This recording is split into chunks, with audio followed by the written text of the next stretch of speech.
Buenas tardes, Rafa, ¿cómo estás? Hola, buenas tardes, Nacho, ¿qué tal? Muy bien, ¿cómo estás? ¿Dónde te pillamos ahora mismo? Pues estoy aquí en casa en Sevilla, pasando mucha calor, que se nos ha echado ya el verano encima. Sí. Hablar de Rafa Villalobos, por presentarte así un poquito rápido, es hablar del último Premio Princesa de Girona 2019, nominado también en 2016 creo que es a los International Opera Awards como Mejor Director Joven, y en los 2013 creo que es el Premio de Dirección Escénica Europeo en Viena, ¿cierto? No me equivoco, ¿no? El Premio Europeo de Dirección, sí, que da Ópera Europa, que es la asociación de todas las temporadas líricas del mundo, sí. Empezando un poco la charla y por ponernos en contexto, ¿dónde te pillamos y dónde te pilló el confinamiento? ¿Qué estabas haciendo en ese momento? Pues me pilló en Sevilla, estaba trabajando en mi estudio, preparando los proyectos que tenían que haber venido, que tenían que haberse desarrollado en primavera y en verano y preparando la temporada que viene. Entonces, bueno, ahora estamos en ello, continuamos, ¿no? En esta nueva normalidad que desde Mm. luego para el mundo de la ópera es un cambio total de paradigma porque todo cambia semanalmente, ¿no? Es otra manera de enfocarlo y de, y de enfrentarse a ello. ¿Cómo ha sido para ti estos 2 meses de silencio en tu casa? Cuéntanos. Mira, yo hablo mucho con los colegas de la profesión y con cantantes, directores, diseñadores, jefes de producción, que es los jefes de producción y yo pues trabajamos mano a mano siempre, ¿no? Y yo siempre digo, lo más difícil ha sido pues eso, cambiar de paradigma. Nosotros somos una profesión que estamos acostumbrados a saber dónde vamos a estar dentro de 4 años, qué vamos a estar haciendo, si voy a tener un antepiano en abril de 2023, ¿no? Mm. Entonces, de repente, la idea de que todo se venga abajo y tengas que cambiar cosas de una semana para otra y esa incertidumbre, cuando nosotros vivimos en la certidumbre de saber lo que va a Mm. pasar, es cuanto menos nueva. Entonces, bueno, después del estado de shock, de entender que por lo menos de aquí a un año y medio, la profesión va a ser así, Mm. pues hay que adaptarse, ¿no? Y ver otras maneras de hacer dentro de los plazos que la propia praxis de nuestro trabajo tiene, a nivel burocrático, a nivel de tiempos de creación y todo eso. Una de tus ideas que siempre que hablamos me encanta es cómo utilizas la ópera como una herramienta de construcción social. Hemos estado 2 meses en donde la sociedad pues, se ha sentido totalmente vulnerable. ¿Cómo crees que la ópera como género puede cambiar, puede modificarse en esta nueva normalidad con respecto a la sociedad? Bueno, yo creo que si algo hemos aprendido en estos 2 meses, precisamente, o hemos reafirmado, es la condición de ser, de seres sociales, ¿no? Que necesitamos a los demás y necesitamos además el contacto directo, el Mm. contacto humano, físico, cercano. Eso se ha hecho más latente ahora que nunca. El confinamiento ha llevado el darnos cuenta, y yo creo que todo el mundo coincide en eso, en que necesitamos a los demás. Entonces, bueno, la ópera siempre digo que es es una herramienta de construcción social, pero es social a muchos niveles. Para empezar, porque es el evento en sí, el hecho operístico. Yo siempre digo la ópera es un género y un fenómeno, y el propio fenómeno operístico, el evento operístico, es ya un acto social en sí, no de socialité, sino de encontrarte con otras personas, colocarte desde el mismo punto de vista, y eso que hemos heredado de voluntario e involuntariamente de la tragedia griega. Mm. Entonces, bueno, yo creo que desde luego, de cara al futuro, la ópera o todas las formas escénicas, aunque ahora asusta un poco ver cómo el Berlin Ensemble nos ha dejado un patio de butacas Sí. desolador, sí. Yo creo que tanto desde el fenómeno como desde la puesta en escena, que es la interpretación del género, de las obras, reflexionaremos un poco acerca de todo esto, ¿no? Y bueno, yo siempre digo que cada capa cada evento que le sucede a la humanidad, a la sociedad, añade una capa de significación a los clásicos. Por Mm. eso las obras significan hoy diferente a lo que significaban en el momento de sus creaciones, de Mm. sus autores. Y entonces yo creo que un evento de la magnitud como de esta, ¿no? Que ha sido brutal, transversal y universal, desde luego va a añadir una capa de significación a muchísimas obras, y cuando empecemos a estudiarlas nos daremos cuenta de cómo podemos Mm. reflexionar y cómo las óperas nos van a ayudar a entender lo que estamos pasando, porque yo creo que todos estamos bastante en estado de shock, todavía Mm. no lo entendemos, y igual que siempre hemos necesitado el teatro y la ópera para entendernos y vernos, será cuando lo pongamos sobre un escenario que entendamos verdaderamente lo que ha sido y lo que estamos viviendo ahora. Sí que es verdad que la ópera como género, pues dentro de todos los géneros escénicos es uno de los más perjudicados, pues el canto, la voz, quieras o no un cantante abre la voz, inmediatamente el virus este al que todos tememos Mm. está por ahí, está presente. Tú como director de escena, ¿cómo vamos a poder ver las óperas en esta nueva normalidad? ¿Cantantes a 8 metros?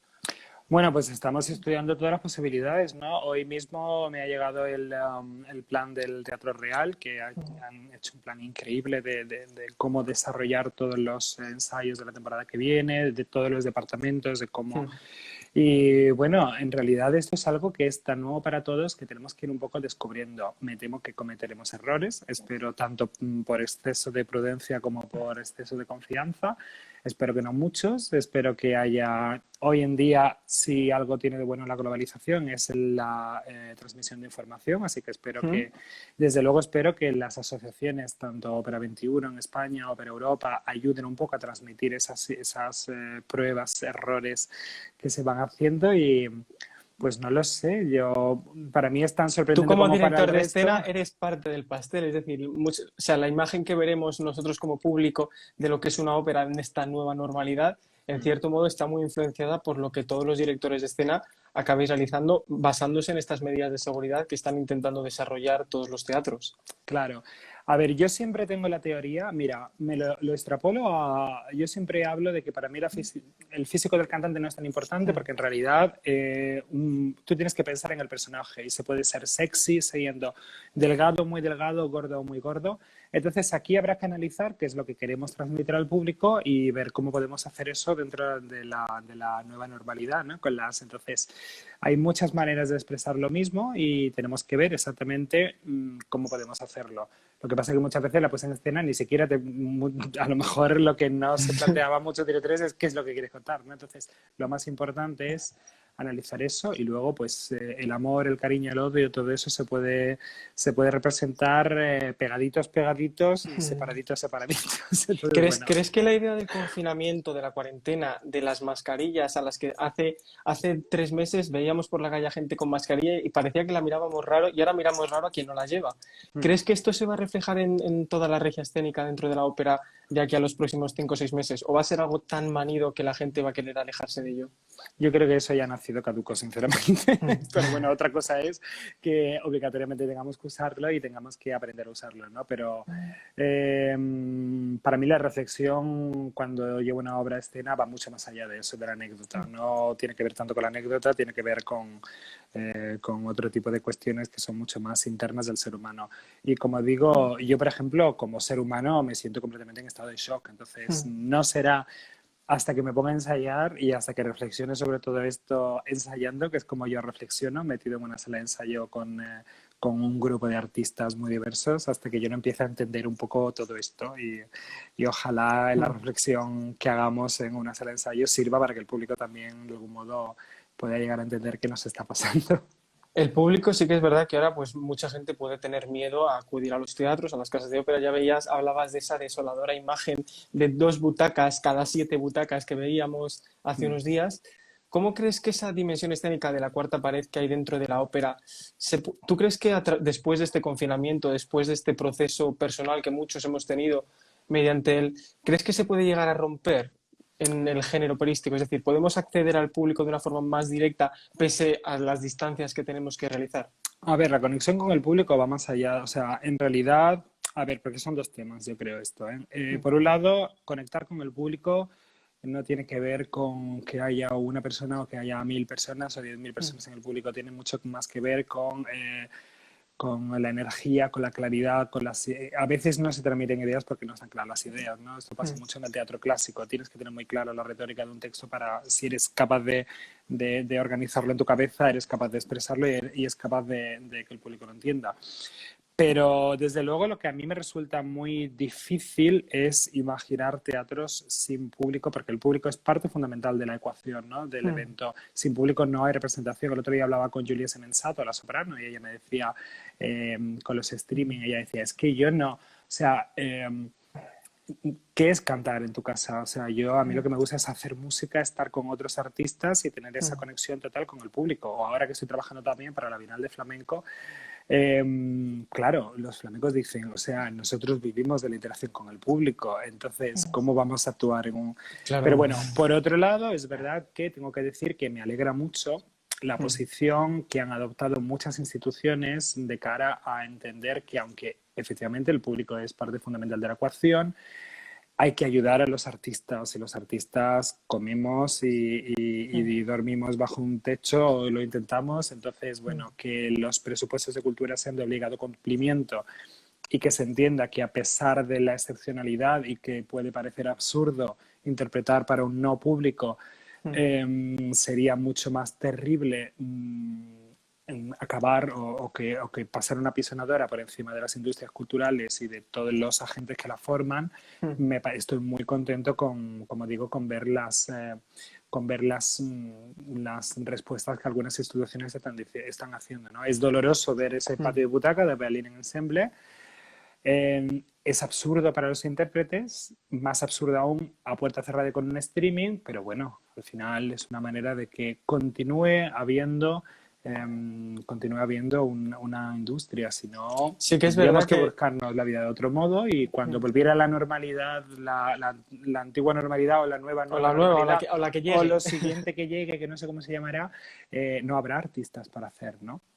Pero sí que es, o sea, si te fijas, una cosa que yo he observado en este confinamiento es que o sea, se han creado muchas asociaciones, desde la Asociación de Artistas Líricos de España, ha habido como una unión muy fuerte para intentar reivindicar dentro de la sociedad el poder y los derechos que necesitan tener todos estos artistas. Es decir, esa belleza que vemos en los escenarios también se ha visto en un asociacionismo a decir, oye, tenemos unos derechos, estamos en un periodo que las cosas van a ser complicadas, vamos a unirnos para sacar esto adelante.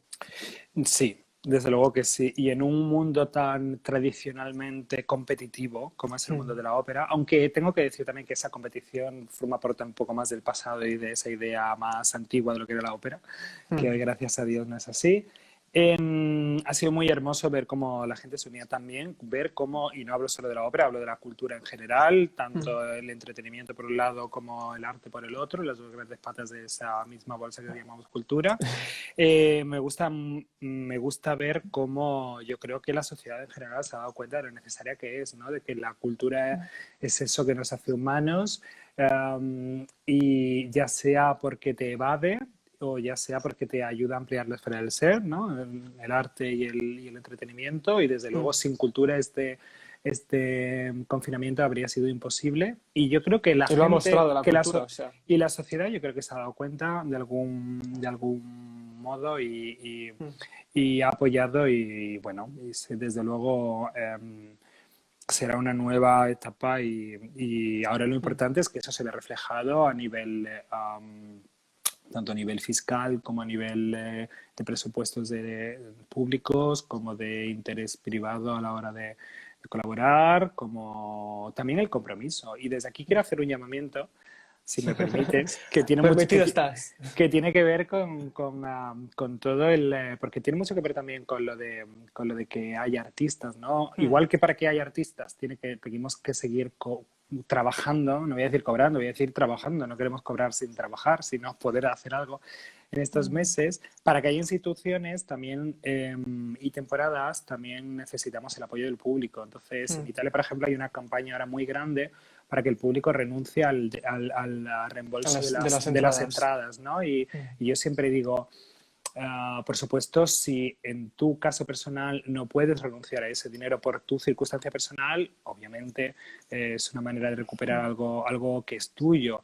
Pero entender que lo que para ti es el precio de una entrada para una institución puede ser una debacle económica y que cuando todo pase todos querremos que vuelva a haber Teatro Real, que vuelva a haber Teatro Maestranza, Villa Marta, Liceu, Ópera de Oviedo. pero también las pequeñas, también Pamplona y Sabadell. Todos querremos que cuando esto pase volver a los teatros, hay que ayudarnos entre todos, ¿no? Entonces, si queremos que, igual que los festivales de música, Interestelar aquí en Sevilla, ¿no? Si queremos volver a disfrutar de eso, necesitamos a lo mejor esa comprensión del público y no queremos quedarnos con con nada que no sea nuestro y no muchísimo menos, pero sí necesitamos bueno, que no se nos cierren los teatros para siempre. Hablando de teatro y de público, pero de público joven. El otro día en la entrevista en La Música Confinada que hacía Pablo Rodríguez con Alfonso Aijón decía que para conquistar al público joven, ese público que parece que sigue temeroso de la ópera, había que robarles a la música pop y a la música actual sus espacios, un Palacio de los Deportes, una Razzmatazz, por ejemplo. ¿De qué forma crees que la ópera, en esta nueva normalidad, se puede adaptar a estos espacios nuevos? Es decir, ¿de qué forma podemos romper esa cuarta pared hacia el público joven? Bueno, yo siempre digo primero que hay que intentar llegar a todos los públicos. Nos obsesionamos mucho con el joven cuando hay muchos públicos. Está el niño, el adolescente, el joven, el muy mayor, está el nonato, están los públicos que dentro de una franja de lo que es la media de nuestro público tampoco va. Entonces hay que intentar romper todas esas barreras para todos. Yo no sé cómo se puede llegar, yo no tengo la respuesta, pero sí creo que estamos en un momento que es perfecto para experimentar sobre ello, ¿no? Entonces, si algo tenemos que hacer ahora o tenemos la excusa perfecta o la circunstancia perfecta, es para experimentar y ver cómo podemos hacer. Entonces, igual que lo que te he dicho antes, posiblemente se cometerán muchos errores, pero desde luego yo creo que es un buen momento para intentar enfocar, como digo, ese evento operístico de una manera diferente. Ha habido tentativas en el pasado, en los años 80 sobre todo, y en los 90, de llevar a la ópera en grandes formatos, utilizando microfonía, y siempre fallaba porque en realidad hay una cosa que no se puede sustituir, que es la emoción de la música en directo, ¿no? Y las vibraciones en directo que hablábamos el otro día. Pero yo Pero creo el que avance tecnológico ha suplido bastante. claro, Es pero decir, yo ahora creo la que tecnología siempre se está ha muy hecho, avanzada. sobre todo que yo creo que antes siempre se ha hecho de una manera errónea, que es intentar reproducir las sensaciones que te produce la música en directo unplugged, ¿no? Sí. Sin micrófono, no sé cómo decirlo. Llevarte eso a una cosa que es completamente diferente, con un punto de vista mucho más lejano, con otro tipo de sonoridad. Eso siempre ha sido erróneo. Sin embargo, si somos capaces de construir un nuevo evento operístico diferente, introduciendo todos esos parámetros y no intentando reproducir los otros, O posiblemente sea, podamos parámetros hacer, actuales, hacer una ópera del siglo XXI con tecnología del bueno, siglo XXI y con una comunicación del siglo XXI. claro, y además intentando, pues ya que las tenemos, introduciéndolas en el evento de una manera diferente. No se trata de intentar conseguir que la voz suene exactamente igual que sonaría un teatro, sino a lo mejor jugar con todo eso, ¿no? Entonces, te ponía yo el otro día el ejemplo de pues el famoso Otelo de Domingo Lorengar en el Calderón, intentando que suene igual que el Teatro de la Zarzuela, no tiene sentido, pero a lo mejor te puedes montar un Otelo completamente diferente, jugar como se hace como se hace en los conciertos pop, con los múltiples puntos de vista y jugar con los primeros planos y los planos lejanos, crear atmósferas diferentes con la música. En definitiva, crear un evento que sería completamente diferente al de un teatro y aparte, y promocionarlo así y tal, no vas a ver lo mismo que en un teatro, vas a ver una cosa completamente diferente. Y entonces tendríamos dos hechos operísticos diferentes, dos maneras de hacer lo mismo, interpretación musical del siglo XXI, algo que desde luego a muchos, estoy seguro que a muchos compositores además les encantaría. O sea, yo siempre digo cuando trabajo con los directores musicales, yo soy un friki de la música, o sea que y he estudiado muchos años en el conservatorio, pero siempre digo, con los compositores podemos estar seguros de lo que no les gustaba, porque ellos hacían cosas para romper con lo anterior, pero, o sea, de lo anterior que no les gustaba estamos seguros. Todo lo que vino después no No podemos sabemos saberlo. nada. Entonces, bueno, No tampoco hay que sabemos, ellos pasarse. desconocían la tecnología que iba a venir, por tanto no sabemos si la Hombre, iban a usar o no. claro, yo me acuerdo el año pasado haciendo Orfeo de Gluck que, por ejemplo, pues un poco al hilo de esto, ¿no? Introducíamos un aria que estaba interpretada por un tenor entre cajas, José Luis Sola, por cierto, al que le mando un abrazo desde aquí, y yo quería que ese aria de Orfeo fuera como un recuerdo en la mente de Eurídice, entonces estaba cantada como un susurro con un micrófono, sonaba por la sala, además sonaba desde atrás del espectador y era una manera de cantar el aria completamente diferente, porque en vez de cantarla a voz, proyectando, la susurraba, era una cosa maravillosa, ¿no? Y yo le decía a él, y al principio, ¿no? Yo decía, de Gluck estamos muy seguros de que no quería da capos, de que no quería adornos, de que no, porque él rompió con todo esto. Si quería o no micrófonos, es que no lo podemos saber. No lo podemos saber, ¿no? Entonces, bueno, vamos a partir de que, bueno, que dentro de su idea de revolucionaria, que eso sí que lo tenía, y de construir nuevas maneras de hacer el género, que eso sí que lo tenía, porque fue un revolucionario, bueno, pues vamos a pensar que las revoluciones a él seguramente le gustaría. Ya para cerrar esta sección y dejamos paso a Xabier Anduaga, ¿qué le pedirías a esta nueva normalidad musical que cambiase del género operístico o que modificase?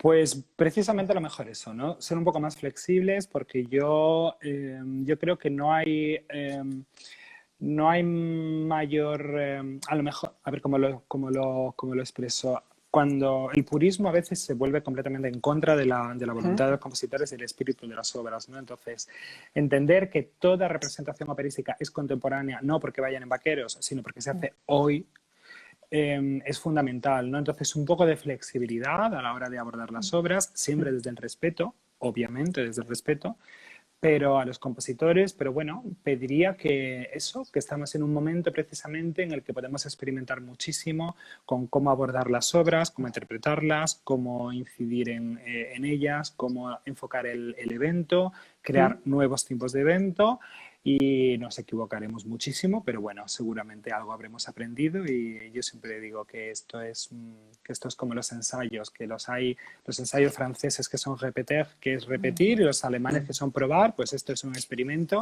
En los ensayos, para encontrar las 1000 noes y que cuando tenga que ser ocurra el sí, ¿no? Y con esto un poco igual, pues entender que estamos en una época de ensayo científico en el que vamos a experimentar y vamos a probar nuevas cosas y de eso se trata. Eso es lo que convierte la ópera en arte, ¿no? En el ampliar nuestra esfera del ser y nuestra manera de abordar el género y crear nuevas, y es lo que ha hecho que el género evolucionara y el fenómeno, y es lo que tiene que ser. Pues muchísimas gracias por tus palabras, Rafa. Muchas gracias Te dejamos ti, aquí a vosotros. y nada, nos vemos muy pronto y esperamos vernos en los escenarios. Muchísimas gracias. Gracias a vosotros, me quedo aquí viendo a Xabier Anduaga y a Inés Tartier. Hasta ahora. Chao. Pues nuestro siguiente invitado es Xabier Anduaga, que le vamos a meter por aquí a ver dónde le tenemos. Aquí tenemos a Xabier Anduaga, ganador del Operalia 2019 y posiblemente uno de nuestros tenores más internacionales. Buenas tardes, Xavier, ¿cómo estás? Hola, buenas tardes, muy bien. ¿Dónde te pillamos ahora mismo? En San Sebastián, en mi casa. Allí te pilló el confinamiento. Sí, gracias a Dios. O sea, te pilló justo en ese momento. O sea, ¿a dónde ibas? ¿Dónde te pilló exactamente la cuarentena? Pues volvía de París y lo siguiente que tenía que hacer era irme a Alemania. Y no pudimos ir. ¿Qué ibas a Fue hacer en Alemania? Ir a Reims, en Colonia. Y fue de los primeros teatros además que cerró en Alemania, fue uno de los primeros. Y nada, en cuanto nos dijeron que nos teníamos que quedar, y aquí nos quedamos y hasta ahora. No, hablando un poco de como hablábamos con Rafa y continuando un poco la senda de cómo el cantante acaba siendo posiblemente el artista más expuesto, ¿no? Porque en cierto Sí. modo, bien los vientos pueden poner una sordina y demás, pero el cantante abre la boca y ahí está, y cualquier atisbo de virus que pueda haber, ahí está. Tú como artista y cuando hablas con tus compañeros, ¿qué sensaciones hay? Pues sinceramente tenemos sensación de no saber nada, de estar sin información, porque no recibimos ningún tipo de información de ninguna institución y estamos un poco sin información en ese sentido. Todos tenemos miedo, no sabemos qué va a pasar, no sabemos cómo lo vamos a solucionar. Escuchaba a Rafa que decía diferentes maneras de poder llevar a cabo esta situación.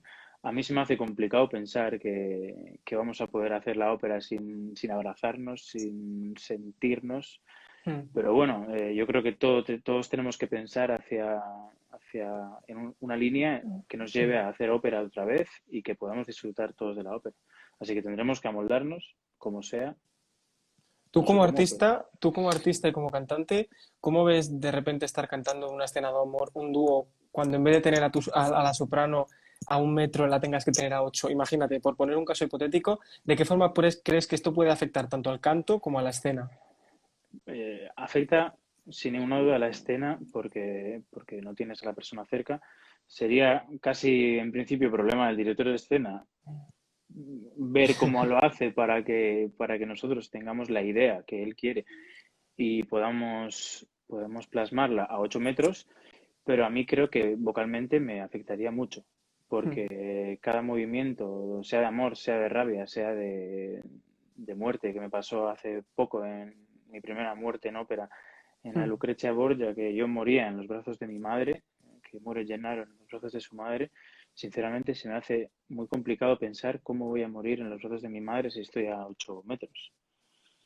Y a la hora de Pero preparar un papel, eso afecta, porque obviamente digo, no es lo mismo preparar un papel pensando que la voy a tener al lado a pensar que la voy a tener a 8 metros. yo los papeles que vienen por delante los estoy preparando igual. Los estoy preparando con la misma técnica, con el mismo pensamiento. Y esto vendrá cuando lleguemos al teatro y nos juntemos, nos sentemos a hablar de cómo vamos a poder llevar a cabo la escena y qué tenemos que hacer para que dentro de las normas podamos hacer la ópera lo mejor posible. Tú con 24 años supongo que tendrás muchísimos amigos que no están metidos en el mundo de la ópera y de repente ahora con esta especie como de crisis en donde realmente el público tiene miedo a acudir y más el público joven, como hablábamos antes con Rafa, ¿qué les dirías ahora mismo, hoy qué día es, 27 de mayo, si de repente digamos que en 5 meses los teatros vuelven a abrir con con la normalidad habitual? ¿Qué les dirías para animarse a venir? ¿De qué forma romperías esa distancia que hay entre las personas que tienen nuestra edad al género operístico? Pues les diría una cosa que suelo repetir bastante y que creo que está bastante claro. A mí no me gustan ni todas las películas que veo, ni todos los teatros a los que voy, ni todas las canciones que escucho.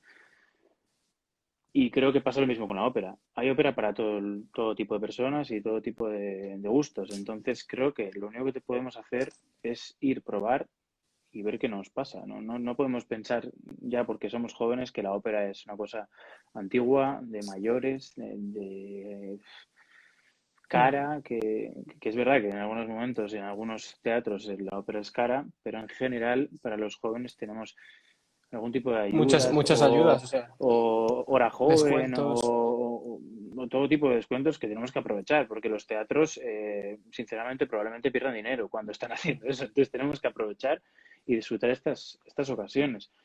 Y les diría que se animen a disfrutar de una noche diferente. Va a ser diferente porque van a ver algo que no han visto jamás. Cuando ves una película nueva, ves cosas diferentes, pero al final es una película. No existe el contacto directo con el cantante, que para mí es lo más importante en la ópera. Lo que se crea entre el público y el cantante, que es algo que solo se puede vivir en la ópera, porque hay música, en teatro no hay música. Y para ¿De mí, qué pues, forma piensas, de qué forma piensas que está dentro de esta nueva normalidad el género operístico se puede adaptar en esa relación con el público, ¿no? Porque bien decías, o sea, si ahora de repente vemos que hay más distanciamiento, llamar, o sea, emocionar al público, no sé si de alguna forma puede llegar a variar. a mí creo que personalmente me va a afectar. Yo, obviamente, si hay público, aunque sean menos personas, pues he cantado de todo tipo de teatros, desde 50 personas a más. Pero nos va a afectar porque los cantantes necesitamos público para cantar, necesitamos un contacto. No cantamos igual y no actuamos igual si cuando haces una broma el público se ríe o no se ríe. Y tú notas cuántas personas se han reído, notas cuántos te han aplaudido, notas... Y todo eso va a afectar a nuestro canto, eso está claro. Ahora, nos tenemos que amoldar, saber que en vez de 300 hay 50 y transmitirles lo mismo a esas 50 personas. Creo que en ese sentido no puede cambiar nuestra manera de cantar. Cambiará algo, pero deberíamos intentar que no cambie. Siguiendo la senda un poco de lo que hablaba Rafa, de imagínate que cogemos la ópera y de repente lo metemos en un estadio y la microfonamos. ¿Cómo verías una ópera microfonada como género? O sea, ¿cambiaría tanto la perspectiva del cantante? Porque ya, obviamente, Sí, estás cantando un micrófono y hay ciertas cosas de impostación o de que en cierto modo no tendrías que hacer porque tienes algo que te está amplificando. cambiaría absolutamente, porque aunque se haga muy bien, las voces cambian absolutamente con un micrófono. Hay voces que tienen más armónicos que cuando cantas delante de un micrófono pierde armónicos. Por muy bueno que sea el micrófono, no nos engañemos, la voz no suena igual nunca. Y eso va a cambiar. O sea, hay otras personas que les suena la voz preciosa al micrófono y que igual incluso les iría mejor. No porque no se les oiga, ¿no? Pero porque hay voces que son espectaculares para micrófono, pero hay muchas otras que, sobre todo voces grandes, voces con muchos armónicos, que perderían mucho. Claro, pero si es la única manera de poder hacerlo para un público De 10.000 de personas, por 10.000 ejemplo. personas, pues es que lo tendremos que hacer y punto, no hay más. Y nos adaptaremos y probablemente cambie hasta nuestra técnica de cantar. Si tenemos que cantar con micrófono, cambiará nuestra técnica al Con la grabación estudiar. la técnica cambió totalmente, ¿no? Cuando comenzó la grabación a los Claro, principios de los en 1900 tenían que hacer las vocales diferentes porque si no el micrófono no lo captaba. claro, dejas de pensar en la proyección, dejas de pensar en cuánto el cuerpo utilizas para cantar y igual te planteas cantar de otra manera. Yo creo que cambiará. Alguna vez ya he hecho alguna ópera microfonada y obviamente cambia ¿Te has y sentido cómodo? te tienes que adaptar. Yo personalmente no, pero la única manera para cantar en Hannover que hicimos el año pasado para 20.000 personas. No existe voz que pueda hacerse escuchar con 20.000 personas No, claro, claro. O sea, abierto. es un Claro, instrumento ínfimo. es que está aquí, no somos, no somos robots. Pensando en todos esos cantantes jóvenes, tú el año pasado ganaste Operalia, tenéis ya una carrera internacional, pero pensando en todos esos cantantes jóvenes que han empezado una carrera musical, pues imagínate hace un año, que de repente ven que todo el mundo se para y dicen, no sé qué hacer, ¿tú qué consejo les darías? Lo más importante es que cosas malas en el mundo han pasado siempre y que estas, yo creo que al final espero que sea una más. Tenemos que vivir con ella y veremos cuándo termina de afectarnos. Pero yo les animo a que estudien, que sigan con la misma pasión por la ópera, que es lo que a los cantantes nos da la vida, porque ser cantante no es que te guste cantar. Y, y creo que lo primero que tenemos que decir a los jóvenes que a mí me han dicho, y he tenido la suerte de que me lo dijeran, es cómo es la vida de un cantante de verdad. Cuéntanosla, No ¿cómo es... es? Tú con tus 24 años, puede ser una pregunta muy abierta, pero a tus 24 Sí, años, ¿cómo es este boom? O sea, los 3 últimos años de tu vida ha sido un boom en todos los niveles. el boom es una cosa súper guay que ahora a ver si yo intentaré con toda mi fuerza mantener, estudiar, que es lo que estoy haciendo, y seguir dándolo todo cada día. Pero lo complicado está cuando estás en el conservatorio, cuando no sabes lo que hay fuera, cuando estudias áreas de ópera como si te fuera a servir para la vida. O sea, al final creo que nos tienen que guiar de otra manera en los conservatorios y nos tienen que explicar que un cantante, eh, cuando termina los 4 años de conservatorio, se enfrenta a una vida muy abierta en la que probablemente estés solo. Probablemente no tengas el dinero suficiente para todo lo que te gustaría hacer, para recibir todas las masterclass que te gustaría. Y les diría que, que se preparen, que les encante lo que hacen, porque es imposible hacer esto sin prepararse, aunque algunos Y crean sin que sí, amarlo también, supongo. pero sobre todo la vocación por la música es impensable. O sea, si no tenemos eso, es que no podemos aguantarlo, porque al final en la vida de un cantante suceden muchas cosas. O sea, puedes tener noches muy buenas, irte a casa súper contento, pero en general los días no son aplausos. O sea, tienes días de tristeza, tienes días que no te sale nada, tienes días que, y hay que darse cuenta de que eso nos va a pasar. Y al final no tenemos la formación mental y física que, por ejemplo, sin que nadie se ofenda, puede tener un deportista de élite. Ayer, por ejemplo, en la tele veía un programa y veía la infraestructura que un deportista de élite tiene, ¿no? Que tiene un psicólogo, un dietista, eh, todo lo que se te Una ocurra. infinidad, así, un Todo, elenco. instalaciones, 200 entrenadores, que me encanta y me parece súper bien. Pero, por ejemplo, nosotros no tenemos nada de todo eso. Nosotros nos tenemos que buscar el profesor de no sé dónde, a la audición a la que vas, que probablemente no salga nada de la audición. La masterclass que pagas todo el dinero que igual ni tienes, que tienes que buscarlo de como sea, y es una manera de empezar una carrera complicada. Después, si las cosas van bien, hay que seguir haciendo lo mismo o estudiando el triple, pero esa parte en la que nadie nos explica qué nos va a pasar es súper importante. Yo creo que es vital para un cantante y para cualquier músico que nos expliquen qué pasa, qué es un agente artístico, qué pasa cuando llegas a una producción de ópera, cómo son los ensayos, qué es un antepiano. Yo no sabía lo que era un antepiano cuando llegué a una producción, porque es que nadie te lo explica. Y O de haces repente te algún plantaste tipo ahí. de producción o de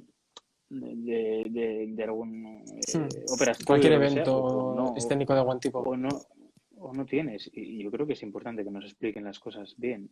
Obviamente es súper importante que estudiemos historia, educación musical, armonía, análisis, todo. Sí, nos tenemos que hacer un súper músico y un súper artista. Pero nos tienen que enseñar también lo que es la vida, porque es que si no, te plantas con 23 años yendo de masterclass en masterclass, de audición aquí, que no sé si la audición va a servir para algo, haces 15 audiciones, te vas a tu casa triste, nadie te llama. O sea, quiero decir, no es todo rosas. Y luego yo animaría a todos sinceramente, a prepararse a tope y hacer concursos. Es una manera súper súper buena de conseguir dinero rápido y, y poder tener una base para poder moverte, viajar eh, eh, o encontrar becas, que si alguno encuentra Que diga dónde, ¿no? que me escriba, pero, pero bueno, ¿Cómo sería otra crees, opción muy, muy guay que hubiera más becas para cantantes. cómo crees que tu generación de cantantes se va a diferenciar de las anteriores? Es decir, ¿qué va a marcar la diferencia? Es una generación que se ha visto sumida también en esta crisis social de alguna forma y que también va a convivir con ello. ¿Cómo crees que se puede diferenciar de las generaciones pasadas? ¿De qué manera? Bueno, pues la primera aparte de la globalización, como ha dicho Rafa, las redes sociales. Las redes sociales nos han hecho ser personas que estás cantando un ensayo o estás cantando una función y estás ya en las redes sociales. Eso va a cambiar para bien y para mal, porque antes si tenían una noche mala se podían enterar los del teatro y puede ser que alguno por el boca a boca, pero ahora se entera todo el mundo.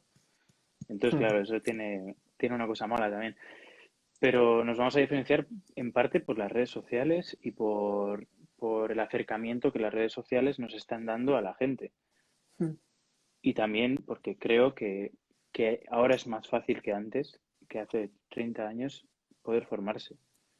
No es lo mismo hoy en día coger un tren o un ave o un avión e irte a París en 4 horas desde San Sebastián, por ejemplo, que antes cuando querían irse a Italia, a París, yo no sé, sinceramente no sé ni qué tenían que hacer, pero te digo yo que en 4 horas no estaban.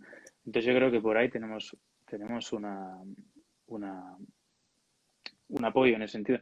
Pero bueno, es verdad También se está que más expuesto el cantante, ¿no? O sea, todas las redes sociales hacen que el contacto sea más directo y a la vez, pues eso, haya una exposición mayor. sí, que parece que al final, antes también, pero hoy en día parece que tenemos que ser perfectos y las redes sociales nos hacen, nos hacen ser personas, ¿no? Que es lo que somos personas que cantamos ópera, pero al final somos personas. Y Dice creo Rafa que que también nos hace humanos, es cierto, o sea, es que también es así, nos hace humanos, y nos hace vulnerables también, ¿no? Nos muestra desde una perspectiva que sí, es más sí, y vulnerable, más más cercana, más sincera. en esta época de ahora del confinamiento, yo creo que a mí, por ejemplo, me ha servido para enseñar a la gente que me sigue o que nos seguimos, para enseñarles cosas que hago yo en mi vida que creo que les han demostrado que aparte de cantar dos y hacer coloraturas, pues soy una persona normal que escucha música, que hace deporte, que te gusta estar con sus amigos, con su familia. Yo creo que es súper importante. Y esto nos ayuda. Y este es un cambio súper grande de 30 años ahora. ¿Tú qué le pedirías, ya para ir concluyendo, a esta nueva normalidad, tú como artista que estás para comerte el mundo ahora mismo, tú qué le pedirías a la ópera del futuro, como intérprete del presente y del futuro, qué le pedirías al mundo? Si pudieras pedirle algo y alguien te escuchase y dijese, vamos a hacerlo, ¿qué le pedirías? Que apuesten por la música, que apuesten por la gente que hace la música, que somos muchos, muchos, muchos, muchos. Que no sé si en general la gente se puede dar cuenta de todo lo que hay detrás de una ópera, por ejemplo, y que apuesten por cada persona que hace la ópera.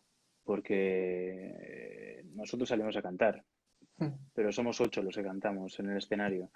En mi última producción de París, detrás había, no sé si 150 personas.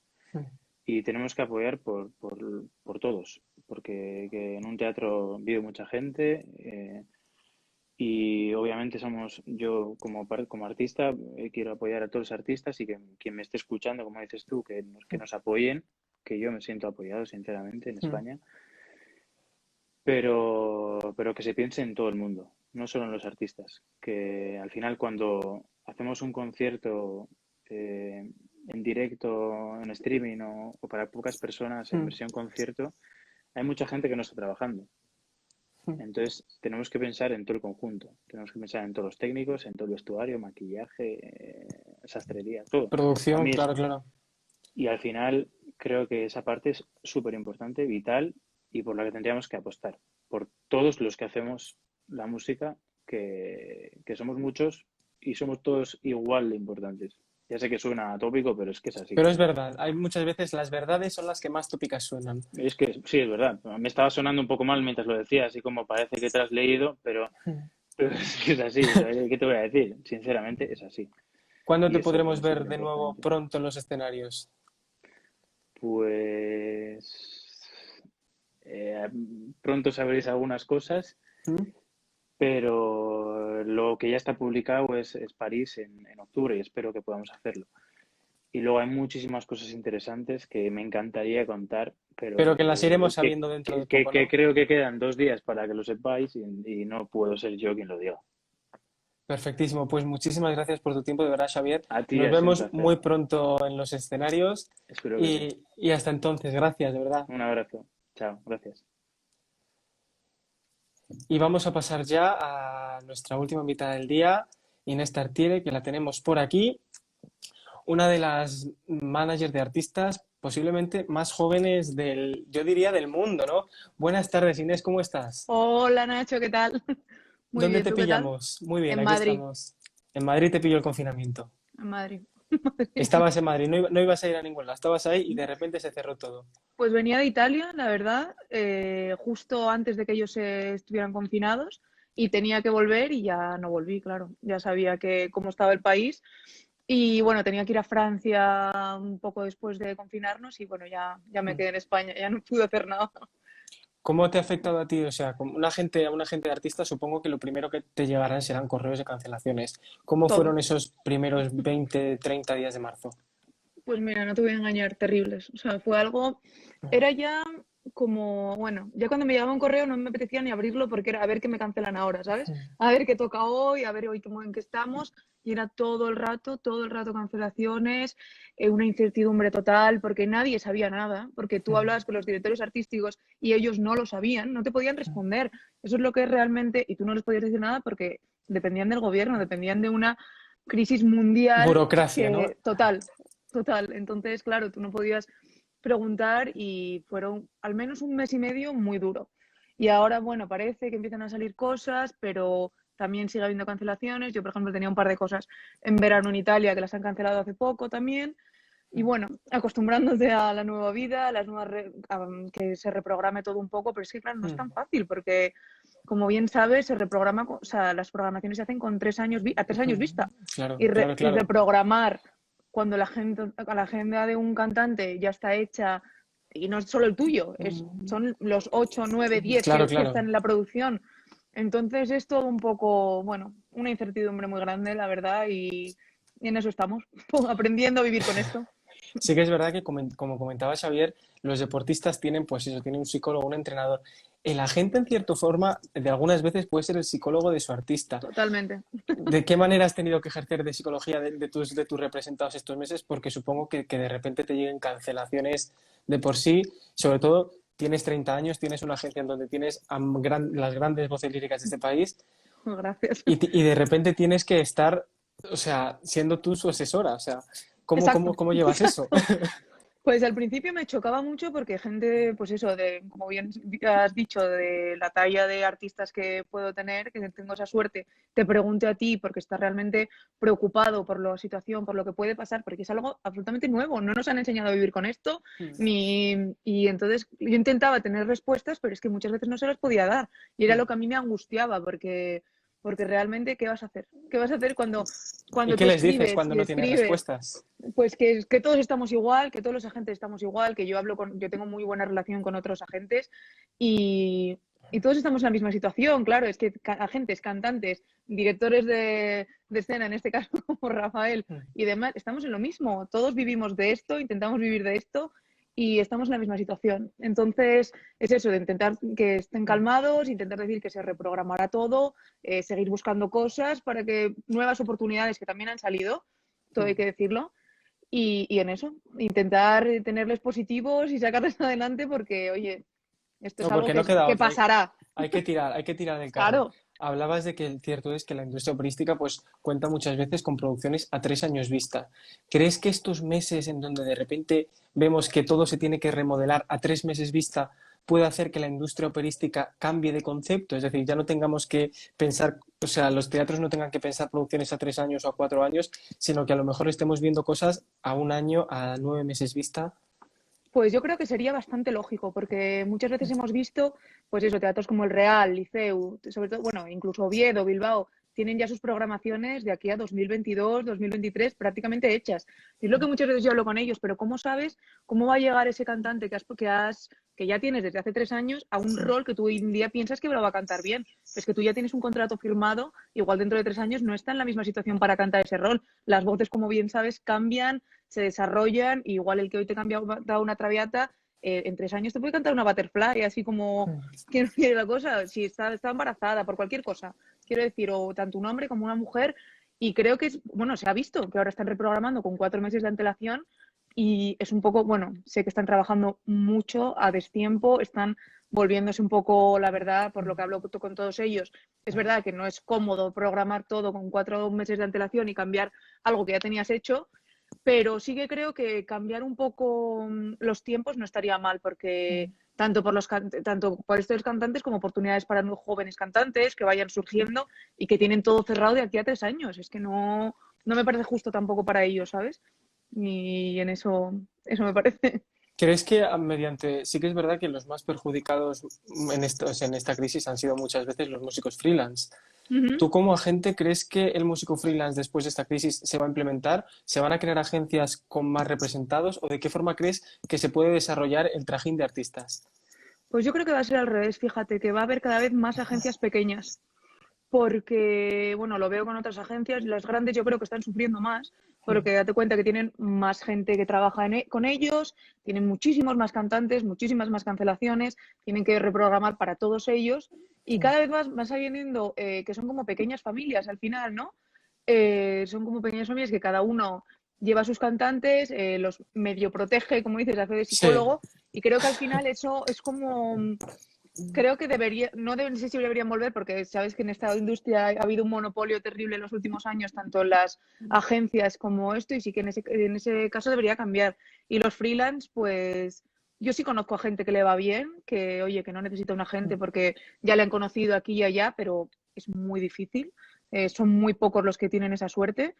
Y bueno, veremos. Pero yo sí que creo que va a haber pequeñas agencias, más manejable todo, con artistas todo un poco más estudiado, ¿sabes? No 200 artistas que canten lo mismo, porque al final lo único que haces es generarte una competencia interna dentro de tu agencia, ¿no? Y no creo que a nadie le interese mucho eso. nadie le quiere, obviamente. Sí Claro, que es verdad que en los últimos años la figura de la gente ha pasado como a un primer plano, ¿no? Siendo parte más de la producción, o sea, tú veías a los cantantes, pero también había una reverencia a los total. agentes, en vez de ser ese titiritero que está por detrás moviendo todos los hilos sin que nadie lo vea.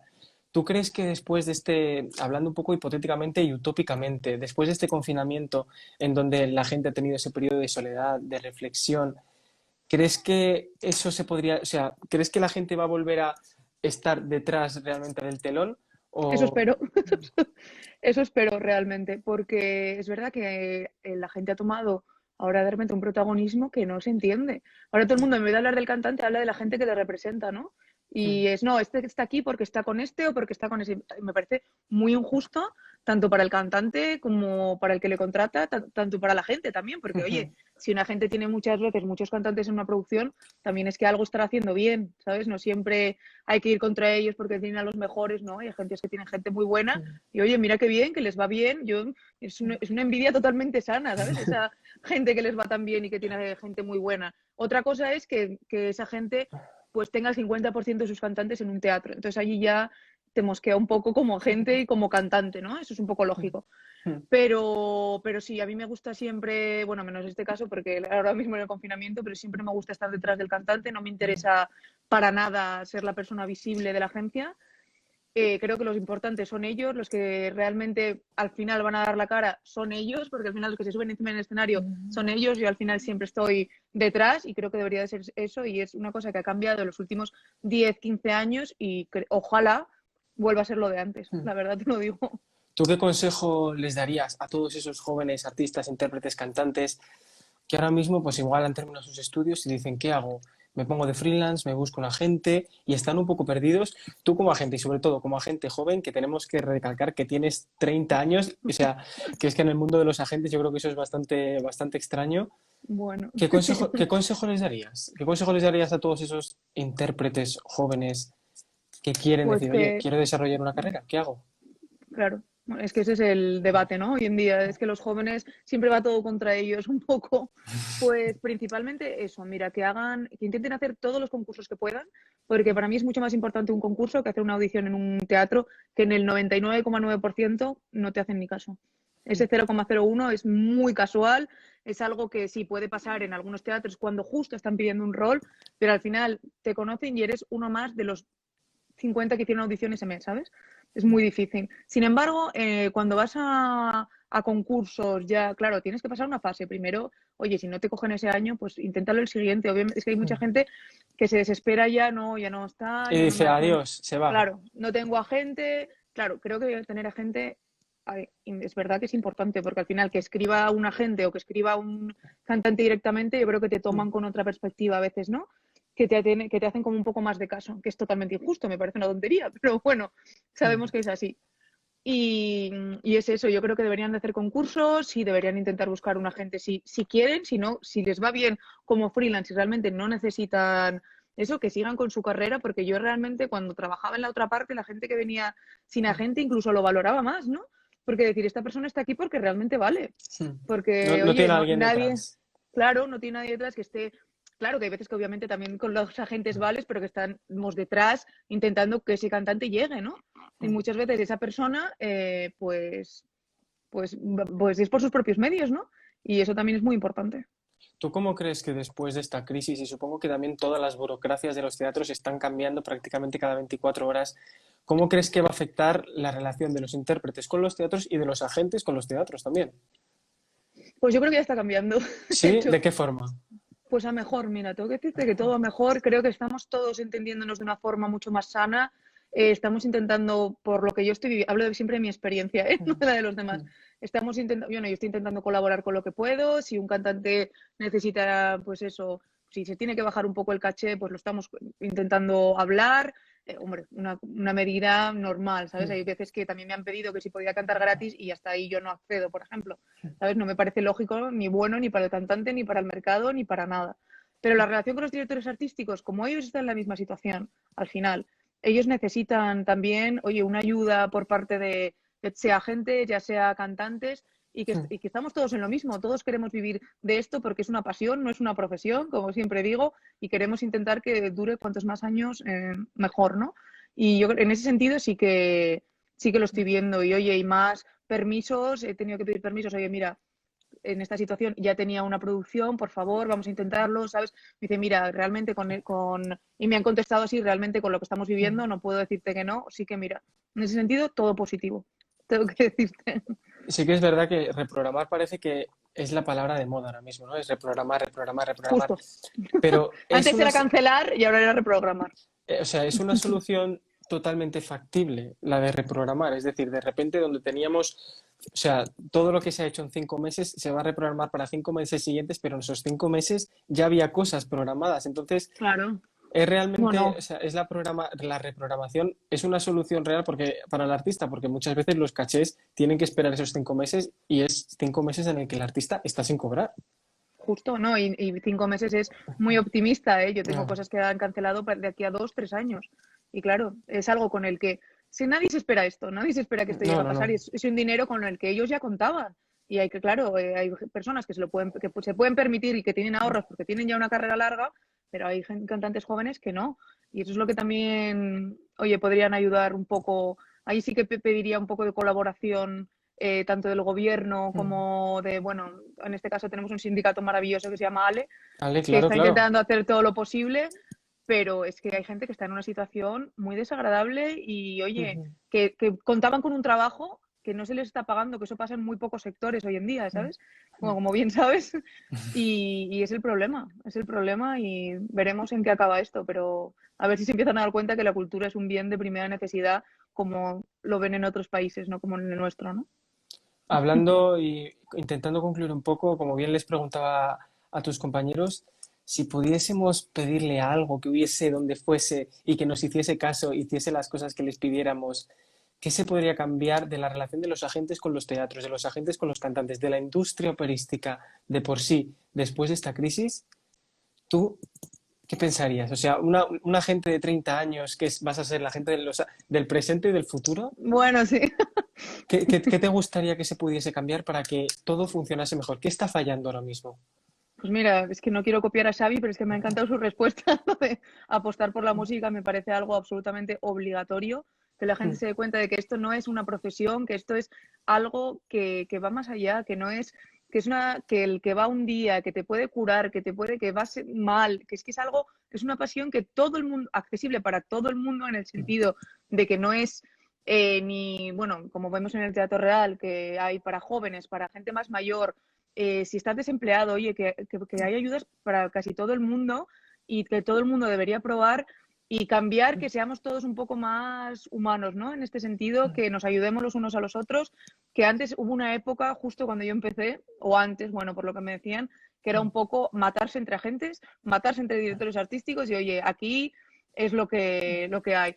Y creo que es primordial, y es lo que estoy hablando yo con casi todos los directores artísticos españoles, apostar por los cantantes españoles. Ese es el futuro hoy en Sí, día. apostar por lo nacional porque hay muchísimo talento y mucho talento no reconocido que tenemos. O sea, no Mira, lo podemos. está diciendo justo José Mamá, Chema mira, Díaz.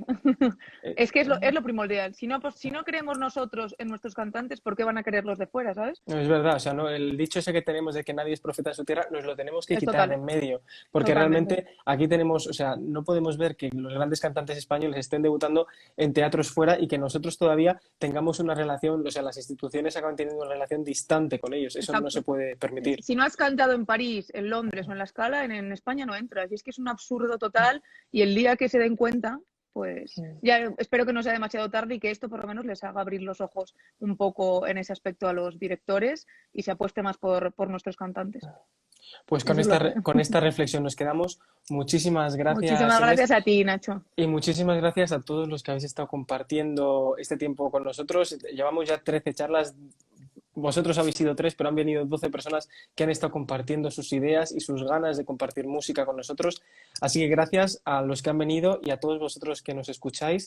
Deciros que nos vemos el próximo sábado con la charla entre el compositor y crítico musical Tomás Marco, con el director del Festival de Música y Danza de Granada, Antonio Moral.